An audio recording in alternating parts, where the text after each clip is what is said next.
Welcome to my another new blog থ্রিবাদাস life story থেকে সবাইকে স্বাগতম। আসসালামু আলাইকুম। সবাই কেমন আছেন? আশা করছি ভালো আছেন। আলহামদুলিল্লাহ আমরা অনেক ভালো আছি। দেখতেই পাচ্ছেন সকালে মিষ্টি একটা আবহাওয়া নিয়ে আপনাদের সামনে হাজির হয়ে গেলাম। আমি সকালে ছাদে উঠেছিলাম। আপনারা সবাই আমার আগের ব্লগ যারা দেখেছেন আমি জানেন ফেনীতে ছিলাম।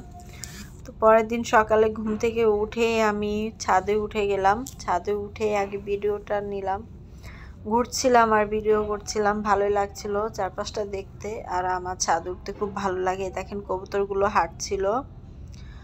আর ছাদের চারপাশেই গাছগাছালি দিয়ে ভরা, আর সাইডে একটা পুকুরও ছিল। ওই পুকুরটা আমার ছাদ থেকে দেখতে অনেক ভয় লাগে, মনে হয় যে এই পড়ে যাব।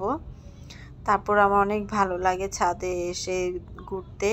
ছাদ থেকে চারপাশটা দেখা যায়। তো আমি ছাদ থেকে নেমে তো রান্নাঘরে চলে আসলাম। রান্নাঘরে এসে দেখি আমার দেবরের বউ পিঠা বানাচ্ছিল। এটা নোয়াখালী বিখ্যাত পিঠা। এই পিঠার নামটা মনে হয় খোলাজা পিঠা, আমি শিওর না, বাট এরকমই নামটা শুনেছিলাম, খোলাজা পিঠা। চিতই পিঠের মতো, বাট পিঠাটা একটু পাতলা ধরনের হয়, চাপটির মতো হয়, কিন্তু খেতে অনেক মজা, নরম হয়। কারণ এই পিঠাটা শুধু চাউলের গুঁড়ি দিয়ে নয়, এই পিঠাতে অনেক ডিম অ্যাড করা হয়। অনেকগুলো ডিম দিয়ে ভালোভাবে নেড়ে তারপর পিঠা বানানো হয়। তো এটা দেখে আমি আবার বাইরে বের হচ্ছিলাম। আমি এসেই বাইরে বের হলাম, একটু পুকুর পাড় যাব। যেহেতু রাতে এসেছি আর যাওয়া হয়নি, তাই এখন বাইরে একটু বের হলাম হাঁটতে। আর গ্রামের সকালের আবহাওয়া অনুভব করতে অনেক ভালো লাগে, তাই আমি বের হয়ে গেলাম। সাথে আমার কোলে আমার ছোট ছেলেকে নিয়েও বের হয়ে গেলাম। আমি ওকে নিয়ে হাঁটছিলাম আর এই ভিডিও করছিলাম। তো পুকুর পাড়টা দেখতেই পাচ্ছেন অনেক সুন্দর ছিল পুকুর পাড়টা। এখানে আমি অনেকবার আগে এসেছিলাম, তখন আমি এখানে গোসলও করেছি। তো যাই হোক, দেখেন এখানে বাড়ির ভিতরে ঢুকে দেখি মুরগি, আর মুরগি দেখে আমার ছোট ছেলেটা খুব খুশি ছিল। আমার কোল থেকে মুরগিগুলোকে ডাকছিল। তারপর আমি ওকে নিয়ে রুমে চলে গেলাম। রুমে যাওয়ার পরে ও জানালা দিয়ে মুরগিগুলোকে ডাকছিল। আহ আহ বলে আমার ছেলে, মাশাল্লাহ বলবেন সবাই। তারপরে ওকে নিয়ে আমি খেলা করছিলাম। আর আমার বড় দুই ছেলে ঘুম থেকে উঠেনি, আমি ওদেরকে ডাকতে যাব।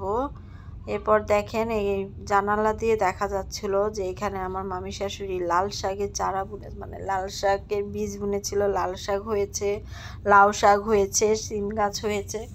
আমি এগুলো খেয়াল করিনি বাহিরে, কিন্তু রুমে আসার পর দেখলাম। এই তো দেখতেই পাচ্ছেন এগুলো মুরগির জন্য বেড়া দিয়ে রেখেছে যাতে না খেয়ে ফেলে। তো দেখে ভালোই লাগছিল। এগুলো বড় হলে অনেক মজা লাগবে শাকগুলো খেতে। আর এর মধ্যে আমার বড় ছেলে ঘুম থেকে উঠে আমার সামনে এসে দেখেন ঝুমাচ্ছিল। ওর নাকি ঘুম হয়নি, ওর ভাল লাগছে না।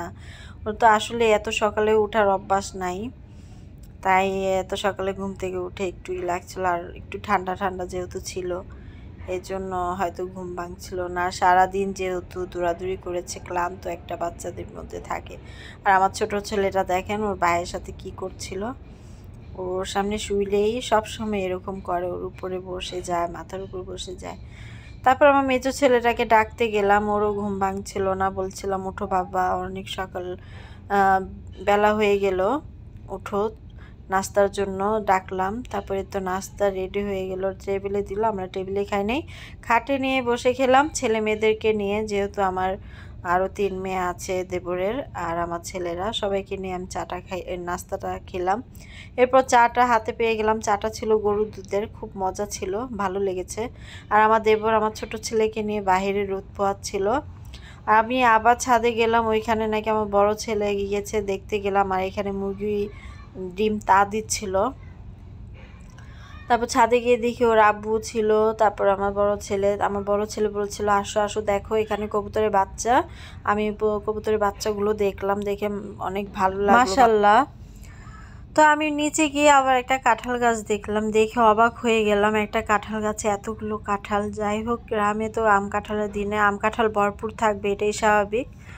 তো সবাই আমার ভিডিওটা দেখবেন, আর আমার ভিডিওগুলো ভালো লাগলে অবশ্যই লাইক কমেন্ট শেয়ার করবেন, আর আমার পেজটাকে ফলো দিবেন। আর সবাই ভালো থাকবেন, সুস্থ থাকবেন, থ্রি ব্রাদার্স লাইফ হিস্ট্রির সঙ্গে থাকবেন। আজকে ভিডিও এই পর্যন্তই। আল্লাহ হাফেজ।